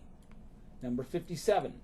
This next one is one of my personal favorites. Remember the Ebola outbreak? Rep. Chris Van Hollen from Connecticut, as well as head NIH stooge Dr. Francis Collins et al. Were blaming their budget cuts on the lack of an Ebola vaccine. I've already covered dozens of examples, and more to come, of NIH pork spending amounting to many millions and even billions of dollars. They think you're stupid. They don't think anyone is going to expose them for this. This is the typical bureaucrat and their water carriers in Congress. They waste gobs of money on the stupid items I've already covered and then blame Congress for lack of funds. It is obvious Congress just hands them a treasure chest full of money and they blow it on whatever they want. I can't imagine an actual congressional committee, unless they are insane, checking off a lot of the items the NIH has burned taxpayer cash on. They do that and then they blame someone else for not having enough money. They don't want you to find out. They want you to shut up and hand them a bag of money so they can pass it around to their buddies and hire public education like a bong at a frat party. This is part of the reason we're $19 trillion in debt. Number 58, National Science Foundation wastes $300,000 on the prospect of an underwater internet. Has raised significant interest among the general public because of its potential in facilitating many commercial, scientific, and military activities at sea. Still, in spite of the increased attention by the research community in the last few years, increased attention, taxpayer dollars, by the research community in the last few years not using their own money, underwater networks are still in their infancy. Current state-of-the-art underwater acoustic technology can support mostly point-to-point, low data rate, and delay-tolerant applications. This project is attempting to advance the state-of-the-art in underwater networking by investigating two fundamental issues. First, it is developing technology with taxpayer dollars to communicate over short-range links at higher transmission rates than available today. Second, it is developing technology to integrate the newly designed acoustic communication technology with the internet to guarantee interoperability with existing networks. The new capabilities will be demonstrated by focusing on video streaming application scenarios for underwater surveillance, which I'm sure the government will eventually use that to pee on the Fourth Amendment. Number 59, National Science Foundation wasted $51,162 on. This CNIC establishes international collaborations and an international multi-city research network. It will lead to determine how yard management decisions influence urban bird populations, the rationale for these decisions, and how they feed back to influence people through ecosystem service provision. This mentor-led citizen science project runs in 5 U.S. cities and has the dual objectives of scientific inquiry on avian demographics and educating the public about bird biology and the scientific process. Funding is requested for 2 planning visits to Sheffield in the UK and 1 planning visit to Montego Bay, Jamaica for 4 U.S. scientists. So basically, just a bunch of waste there. I'll let you read the rest of that. I'm getting sick and tired of this. It should irritate you. Over $51,000 wasted on that. Number 60. More bureaucrats abusing their taxpayer-funded charge cards / gift cards, this time at BLM. The BLM Wildland Fire Program is vulnerable to misuse of funding, both in the ways dollars are spent and in the program's inability to account for all fire purchases. Overall, we determined that the program does not have adequate internal controls, nor does it consistently apply or effectively monitor the controls it already has in place. In sampling transactions from the 4 BML districts we visited, we found misuse of fire codes and special use codes, improperly charged and inadequately documented payroll costs, remember the taxpayer pays for this, and purchase card costs, and inadequately tracked property.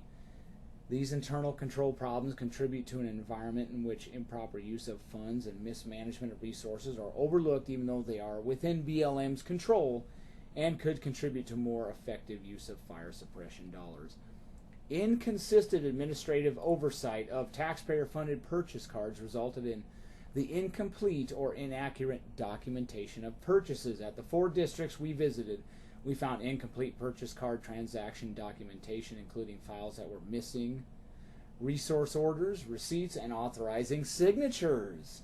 Poor documentation encourages an environment where purchase cards can be misused. In 2011, BLM Internal Affairs began to review the fire suppression program due to finding $799,000 in gift card purchases, with approximately $70,000 of those charges on a government purchase card from the Idaho State Office. Government cards had been used to purchase gift cards from various vendors such as REI, American Express, Fred Meyer, and Visa. When the BLM investigator requested supporting documentation for the expenses, staff could not locate the purchase card statements, which were said to be missing. In December 2012, a BLM employee also pled guilty to using her government purchase card to buy electronic equipment and gift cards for personal use at taxpayer expense. BLM found that approving officials were not adequately reviewing purchase card records and receipts because they don't care and they got too much on their plate, so just shove it through. The Bureau demonstrated weak internal controls over purchase cards and poor compliance with federal policy, which makes the purchase card program susceptible to fraud, waste, and abuse. Remember, you paid for all that. Number 61, Federal Department of Transportation abuse of taxpayer-funded travel cards. We conducted this audit in accordance with generally accepted government auditing standards. As part of our work, we selected 2 samples, a statistical sample of 400 cash advances from a universe of 48,554 transactions, and a sample of 400 purchases from a universe of 890,132 transactions. These samples allowed us to project the total amount of cash advances and purchases taken or made during fiscal year 2012 that were not related to government travel. We also tested for excessive cash advances, and due to inherent high risk, we expanded our review to include all 218 cash advances taken at casinos during fiscal year 2012. Exhibit A details our scope and methodology, because Department of Transportation lackeys certainly need to get cash advances at casinos. Remember when California had to reform their food stamp program because people were using their cards at racetracks and casinos? Continuing, out of the 400 cardholder cash advance transactions we tested, 24 were excessive and none were detected by program officials. As a result, we estimate that program officials did not detect that cardholders collected $183,000 in cash advances unrelated to government travel during fiscal year 2012. From our sample of 400 purchases, program officials did not detect 8 unauthorized purchases. As a result, we estimate that program officials did not detect that cardholders made purchases worth an estimated $2.1 million who were not on government travel during fiscal year 2012. Still keeping track of all the erroneous / fraudulent / wasteful spending. Number 62, general government abuse of taxpayer-funded purchase cards. Using a statistical sample of purchase card transactions from July 1st, 2005 through June 30th, 2006, GAO estimated that nearly 41% of the transactions failed to meet either of these basic internal control standards. Using a second sample of transactions over $2,500, GAO found a similar failure rate. Agencies could not demonstrate that 48% of these large purchases met the standard of proper authorization, independent receipt, and acceptance, or both. Unlike Old Fart Rants, who makes up his news and then fails to reference it, I have the link to this and feel free to read the gory details for yourself. These people think they are above the law. That's why they need not verify these purchases, many of them being fraudulent. As you'll see, some departments are much better than others. Number 63, Treasury Department abuse of taxpayer-funded travel cards. While the vast majority of cardholders used their travel cards in an appropriate manner and paid their bills on time, the IRS identified more than 1,000 cardholders who misused their travel cards during fiscal years 2010 and 2011.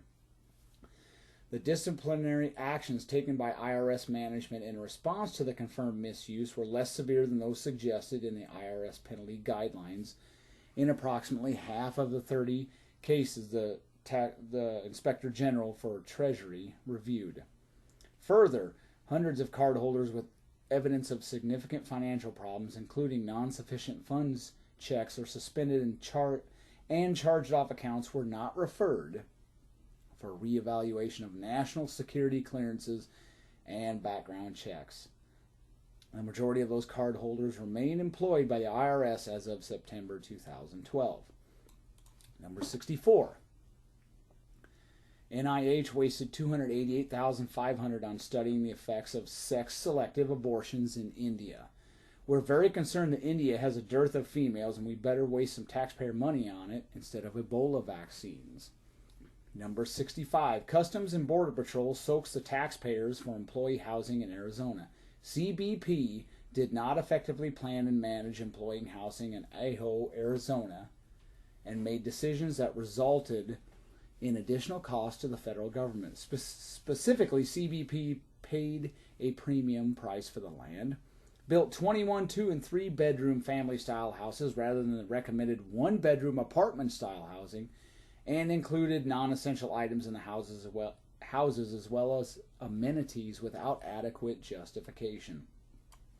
While it was constructing the 21 family-style houses, CBP funded a second housing project in Ajo by purchasing 20 mobile homes for $2.4 million. CBP spent about $680,000 per house and about $118,000 per mobile home for employee housing in Ajo, which was significantly more than the Ajo average home price of $86,500. We identified about $4.6 million CBP spent on the project that could have been put to better use. $4.6 million. The land CBP chose was a mobile home park containing 5 privately owned mobile homes with 75-year prepaid leases. To comply with federal regulations, CBP bought out the mobile home occupants' 75-year leases and paid their relocation expenses, which cost about $575,000. According to the Ajo study, CBP did not need the portion of land with mobile homes to satisfy OFO's housing needs. In addition to the extra costs associated with the leases, CBP paid $64,350, 19% more than the appraised value of the land. But it's only taxpayer money. Number 66. The USDA subsidizes businesses trying to get a foothold in their community selling booze and other related items.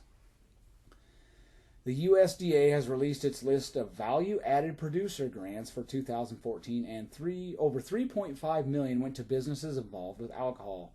The primary objective of the VAPG, Value-Added Producer Grant Program, is to help agricultural producers enter into value-added activities related to the processing and or marketing of bio-based value-added products. Generating new products, creating and expanding marketing opportunities, and increasing producer income are the end goals of this program. End goals of this program, the USDA website says. Over $2.7 million of the grant money went to assisting the production or marketing of wine and wine-related products. I think the free market and angel investors can and should determine if a business selling whatever is needed in a given area. I don't think the USDA should be subsidizing this at all. Find an angel investor, find a bank, find some capital.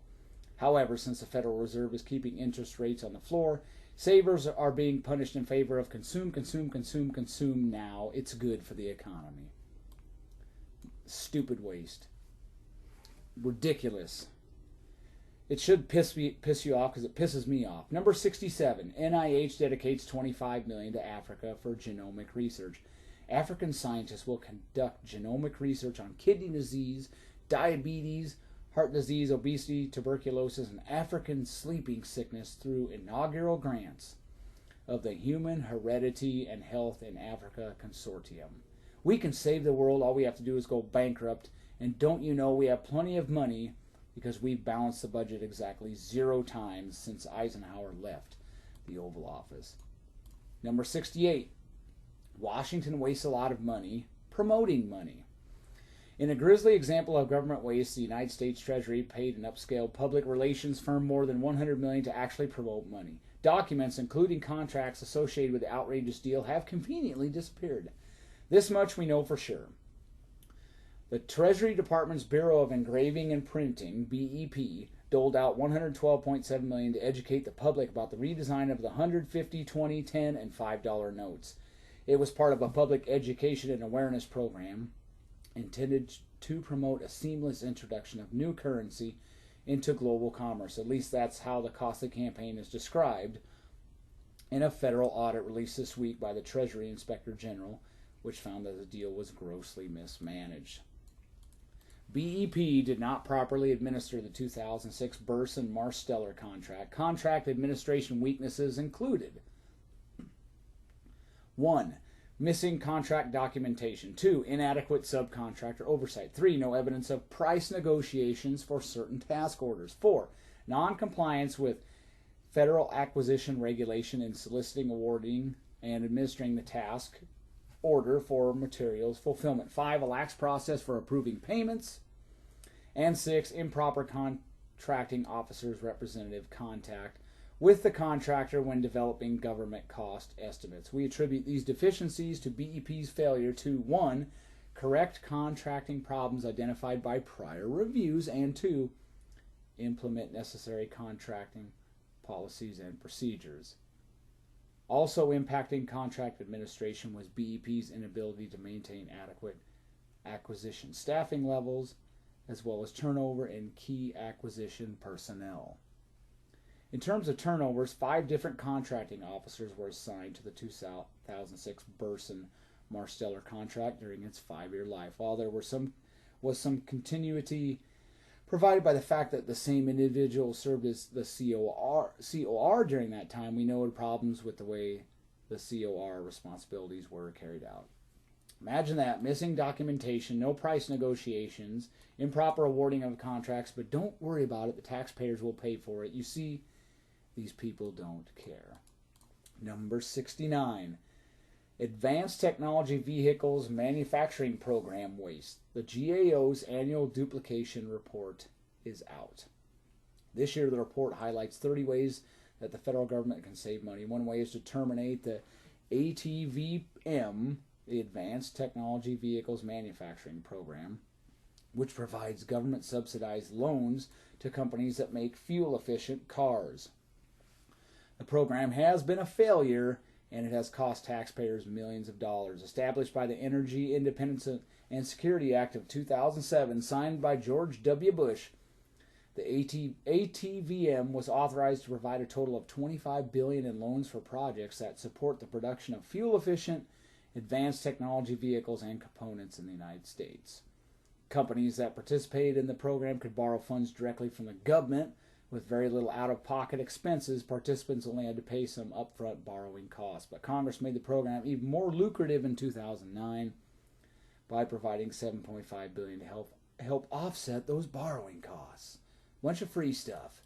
That senile idiot Joe Biden touted Fisker Automotive as a good deal, but Plugs Biden didn't tell the truth. Fisker lost 35 grand on each vehicle, not bad for government work, and it got so bad even the Department of Energy quit throwing money away on them. That's pretty bad. 142 million down the shaft on Fisker.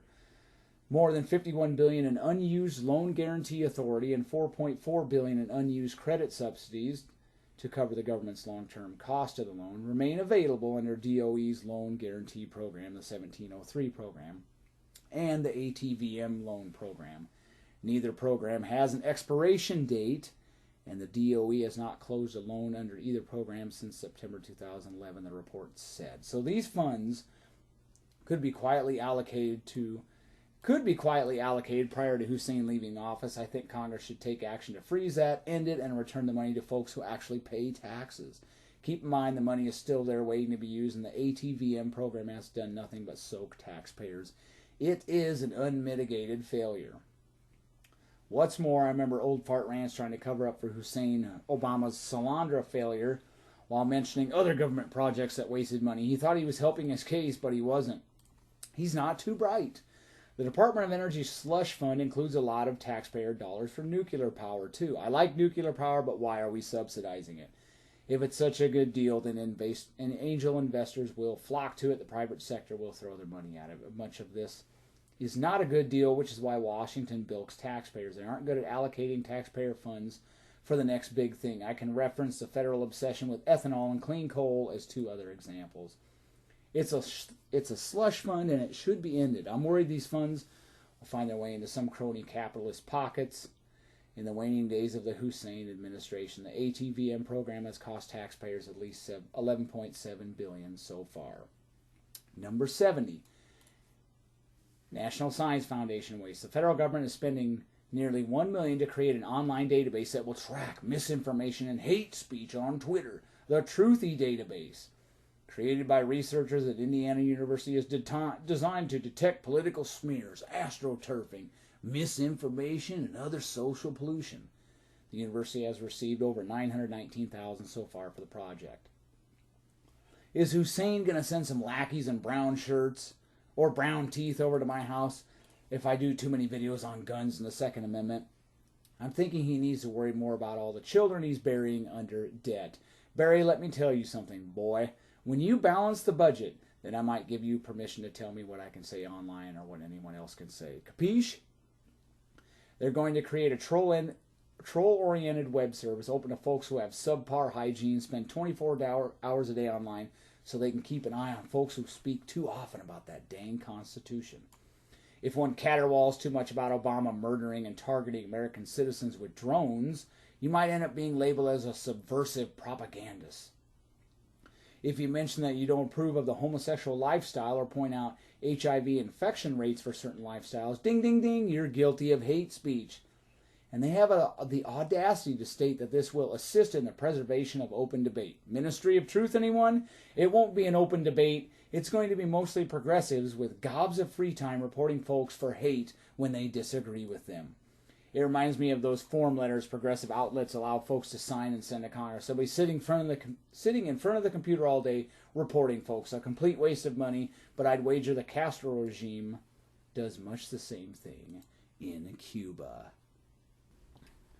Number 71. NIH waste. 748 grand wasted on higher vegetable intake has been related to lower risks of diabetes, cardiovascular disease, several cancers, and obesity, etc. later in life. Yet children are eating vegetables well below recommended amounts. And who's that? Whose fault is that? Some parents are helpless idiots who require training to use effective food parenting practices, and training through behavioral interventions has been shown effective. And of course the parents are children too, apparently. They also require someone to dress them in the morning, give their kids 3 squares a day, etc. Video games are a pervasive and persuasive form of mass communication, providing engaging experiences that capture and focus a player's attention. Video games enable theory-based behavior change to be delivered for maximal effect. Simulations of real-world experiences in low-risk environments with feedback have proven an effective behavior training procedure. Video games, therefore, offer a compelling intervention mechanism for delivering parenting skill training. Wow, these parents probably should have gone to Planned Parenthood, got a bunch of free condoms and an IUD. Good grief. Number 72.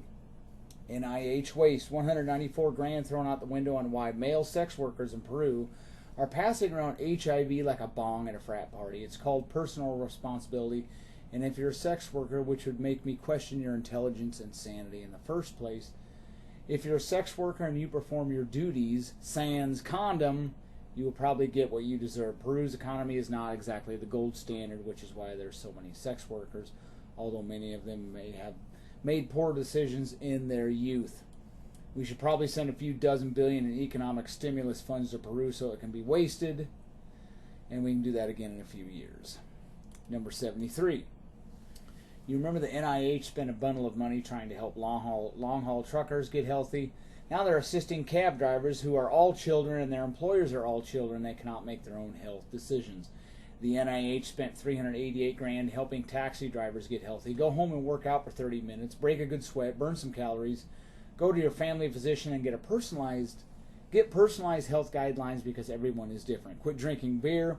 I still imbibe on occasion, but it's cheaper and better for you to not drink. But I'm not going to make you do that because I am not your mother, and thank God for that. If you smoke, quit smoking. I used to smoke cigars on occasion, but I gave that up. There. I gave you better advice than any flunky at NIH could give you, and it didn't cost a dang dime. Number 74. Federal paid administrative leave abuse. Keep in mind, this is not vacation or sick days. This is paid administrative leave. I will also isolate and separate administrative leave and sick days / vacation. After separating federal holidays from payroll data, OPM reported data showed that from fiscal year 2011 through 2013, paid administrative leave amounted for less than 1% of total paid workdays and estimated salary costs. Over these 3 years, about 97% of employees charged 20 days or less.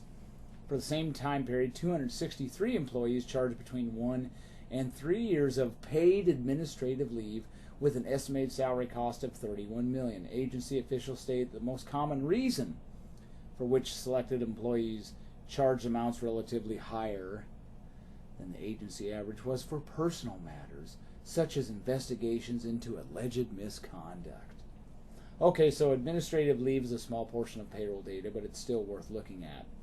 The ones that get massive amounts of administrative leave are usually in trouble for some sort of misconduct. So yeah, you can sit at home for a year and get paid. Gee whiz, I wonder why the private sector doesn't do that more. Maybe it's because it's their own money and they don't get to steal by force. By government agency, one can see that the USDA and an agency I've featured prominently in this spiel, USAID, are high on the list, well above the government average. The government-wide average was 5 days of paid administrative leave per employee. That may not seem like much, but the federal government has a lot of employees and you get to pay for it. Paid administrative leave is only 0.61% of government-wide salary costs, but considering the enormous workforce our Leviathan has, it works out to over $3 billion in the time frame studied. So if you're a federal lackey being investigated for misconduct on the job and you're sitting at home getting paid, enjoy it and you're welcome. Number 75. State Department spreads the wealth for nonprofit entities in the form of a $2.5 million grant to Guatemala, El Salvador, and Panama to reform their juvenile justice system. Reminds me of all the money we send around the world helping countries fight their own version of the war on drugs. Corrections systems in these countries suffer from acute overcrowding and inefficiencies which contribute to poor conditions and, at worst, active criminal recruiting and leadership of criminal activities from within prisons. INL works throughout Central America to improve corrections administration and professionalism and seeks to enhance this mission by engaging in civil society to promote alternatives to incarceration for low-risk, non-violent offenders, particularly youth and pretrial detainees. These programs will provide approximately $2.5 million for projects to increase security through training, capacity building, community development, and crime and drug prevention initiatives. Programs are not necessarily limited geographically, but proposals for the full award ceiling of $2.5 million should include activities in all 3 target countries. The U.S. cares, folks. We care. Not about taxpayers getting bilked here, but we do care. Number 76, NSF waste. This is a familiar refrain. You can't make this up. You literally cannot make this up. They are now beyond parity. $385,000 studying duck penises and what happens when they become erect. I'm sure some congressman got up during the debate over the failed American Recovery and Reinvestment Act and said, you know what, we need to know more about waterfowl penises. Let's allocate some funds from some folks who pay taxes to study this because I'm not paying for this crap. And who would pay for this BS with their own money? I wouldn't. Number 77, more NSF waste. Almost $896,000 studying why organisms didn't evolve to use asexual reproduction more because sexual reproduction is so inefficient. I'm sure the world will survive if someone else is forced to fund this. But this is the mentality we're dealing with in Washington, folks. These people do not care. So you will pay for this whether you like it or not because the ARRA was passed, and a few days later, after nobody read it, they voted on it. They do this with the omnibus bills every year almost. Congress doesn't get a budget done on time, so they pass a 3,000-page pile of crap on Wednesday morning so they can vote on it Friday morning. That's why this happens. Number 78. This is the final one, a two-pronged example of United States Agency for International Development waste. We spent or are intending to spend $24.5 million over 5 years to, wait for it, male circumcision. Not in Detroit, Baltimore, Camden, New Jersey, but in Swaziland. This will allegedly prevent HIV infections. I have some advice. Get to know someone a little bit before hopping in bed with them. Don't practice unprotected sex. Use your brain if you have one. The overall goal of this new project is increase the uptake of male circumcision services among all eligible males 10 to 49 in Swaziland and male infants. Interventions will contribute to the achievement of the following national outcomes: increasing the proportion of males aged 10 to 49 who are circumcised from 19% in 2010 to 45% in 2015 and 70% in 2018. Increasing the proportion of male infants who are circumcised to 30% by 2015 and 50% in 2018. An estimated 150 to 200,000 males will be circumcised through this project, contributing to a 65% coverage by 2018. Who cares? And the second half of this one, the massive waste and disorganization involved in USAID's Haiti reconstruction efforts. How many times have we bailed out Haiti? To no avail. According to USAID/Haiti planning documents approved in August 2011, the new settlement construction activities would build up to 4,000 homes, provide 11,000 home sites, and equip the sites with basic services and infrastructure. Other partners and donors would then fund the construction of houses on these sites. The mission expected these activities to cost $55 million, with completion in December 2012. Construction was significantly behind schedule, Edwards budget law again. For that reason, the mission did not achieve its goals for constructing houses and developing home sites within budget and on schedule.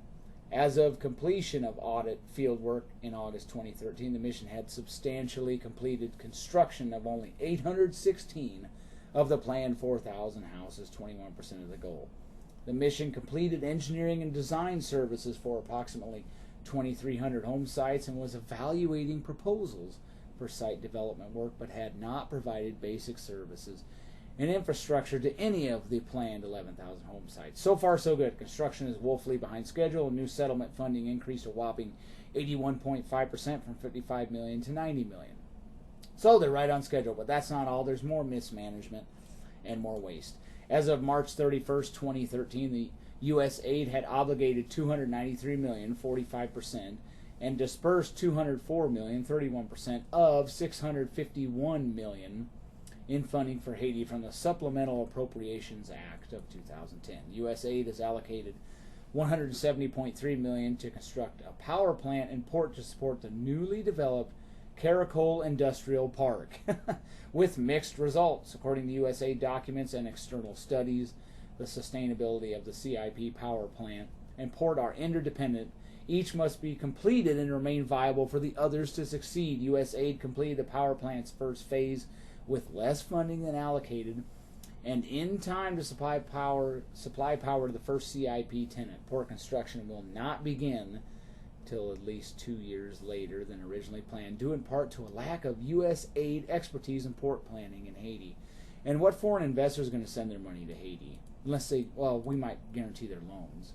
One would think they would have lined up somebody or some entity that was versed in the task of port building, but then again, we've got money to spend, just go for it. According to initial estimates of port construction costs, U.S. aid funding will be insufficient to cover a majority of the projected costs. The estimated gap of $117 million to $189 million is larger than initially estimated. Surprise. And it is unclear whether the Haitian government will be able to find a private sector company willing to finance the remainder of the project, because Haiti's not a safe place to send your money. And why won't they be able to find someone in the private sector to fund this boondoggle? Because most entrepreneurs don't like driving down the highway, lighting $100 bills on fire and throwing them out the window. That's why. But let me guess, Washington can find somebody to fund it. Congress can pass legislation making the taxpayer fund it. Problem solved. Until the next cost overrun, that is. U.S. aid has reduced its permanent housing construction targets in Haiti. U.S. aid initially underestimated the funding needed for its new settlements housing program. As a result, the agency increased the amount allocated by 65% from $59 million to $97 million, and decreased the projected number of houses to be built by over 80%, from 1,500 to 2,649. Wow. The estimated number of beneficiaries was reduced from 75,000 to 90,000 to its current estimates of approximately 13,200 to 15,900. This is a complete boondoggle. Cost increases resulted from inaccurate original estimates that used inappropriate cost comparisons, and from the Haitian government's request for larger houses at your cost, with improvements such as flush toilets. U.S. aid currently estimates construction will be completed almost 2 years later than initially scheduled. Maybe we should just build Haiti a new country every couple decades. Or maybe we should go in and install a pro-U.S. puppet, give him dictatorial powers, give him billions in foreign aid, give him jets, tanks, drones, and missiles, and then act surprised when he gets murdered in a coup. Well over a 300% cost overrun, which is bad even for government work. It's so bad it would make the architect of a Soviet-era 5-year plan blush. Now another word about the port, which has to be there for the industrial park to work. U.S. aid has allocated $72.4 million to plan and contribute toward building a new port in northern Haiti. However, only $4.3 million, 6%, was obligated as of March 2013 due to planning delays. In an August 2011 draft activity approval document for the port sector, 21 U.S. That was a footnote, sorry. For the port sector, U.S. aid planned for a feasibility study to be completed by the second quarter of fiscal year 2012, with construction to begin in spring 2013 by a private company that would supplement U.S. aid's funding contribution for construction, and then operate the port once it is completed in the fall of 2015. However, the feasibility study was not completed until February 2013, and the mission has no current projection for when construction of the port may begin or how long it will take, because more studies are needed before the port site can be selected and the port designed. Nevertheless, as a result of these planning delays, port construction will not begin until at least 2 years after initially planned. In addition, U.S. aid officials had initially estimated that port construction would take 2.5 years. However, U.S. aid officials have since learned that port construction may take up to 10 years, depending on the complexity of the port design. And that's all, folks. So if Old Fart Rants begins flapping his gums about government waste, throw this at him and watch him either ask for 1, ask for a summary, 2, tell you that he has more views, 3, block you, or 4, upload a flurry of videos not mentioning me in them, but tagging me in them in an effort to use his 24 hours of free time to yell over me.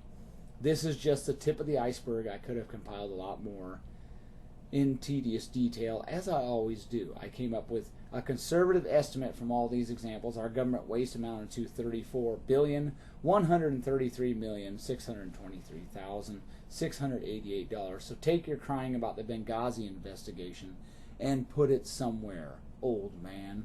Have a nice day, and don't thank me now for correcting old fart rants. I own you.